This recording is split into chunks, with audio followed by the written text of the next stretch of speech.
Chef, there's a lot of different ingredients here. What can you tell us about it? Can't tell you about the ingredients.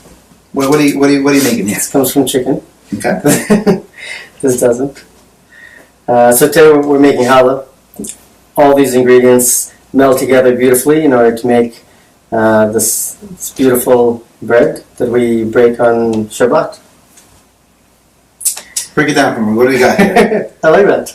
This looks like flour. Yep. So we usually start a combination of all the dry ingredients and combine it with all the wet ingredients. So that's 2.5 cups of flour, a tablespoon of salt, just like this. Yeah, and a tablespoon of salt. So we combine these two together. Then we add some yeast with the water.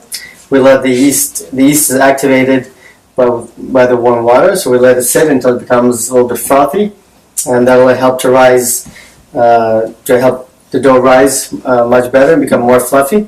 Then we add the oil and the honey and the eggs, and then we put the wet ingredients together with the dry. We mix it until it becomes a soft dough, and we let that proof for a couple of hours until it rises, doubles in size, and then we form it into challah. And now you can use sugar, if I'm not mistaken, instead of honey. If you can use sugar or you can use honey. Yeah, it's up to each individual. I prefer honey. It gives it a little bit of a more unique taste. Not only does it give it the sweetness that we need from our challah, but it gives it a bit of a unique taste. And honey comes in different flavors as well. So that's one benefit of using honey. Now, do you use the same recipe for your challah every week? You know, I try to mix it up a little bit. We have. This was a say. Oh, yes. Sometimes I use. Just blow my voice out.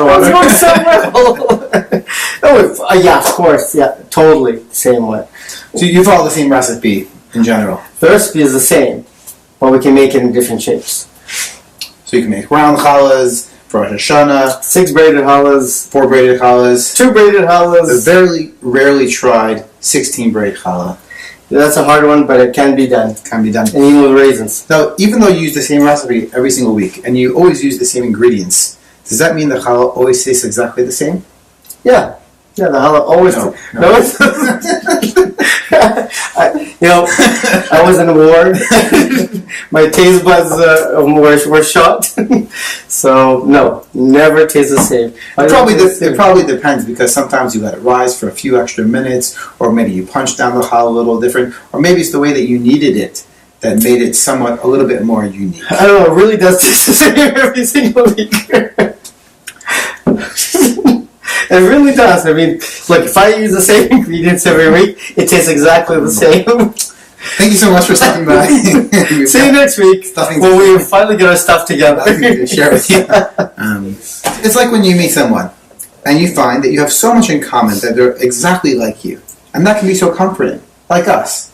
Yeah. You spend time with that person and you think, wow, we think alike, we act alike, this is great.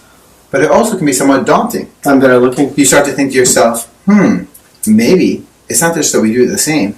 Maybe this guy, he's even a little bit better than me. Probably not him, but other people. Maybe they can do it better, so then why am I needed? But then we look... I ask that question every single time we do a show. But then you probably think that about us. It's almost like from the town of hell. If you're me and I'm you, right? And who are we? That's right. But then we look to the challah, and we realize that every single week when a challah is made, even if you use the same ingredients and you need to do everything exactly the same way, every single challah turns out a little bit different. This challah roll and that challah roll are unique.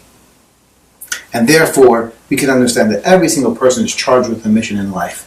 And though our personalities might seem similar, our strengths and our weaknesses and our challenges are going to be different.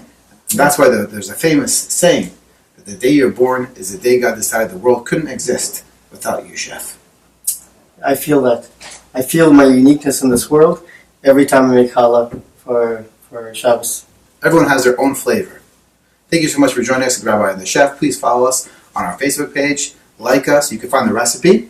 That's right. You can find this recipe and many more on our Instagram page under Rabbi and the Chef. And our YouTube channel, The Rabbi and the Chef, where you're watching this video. Like us. Please subscribe. We'll see you next time.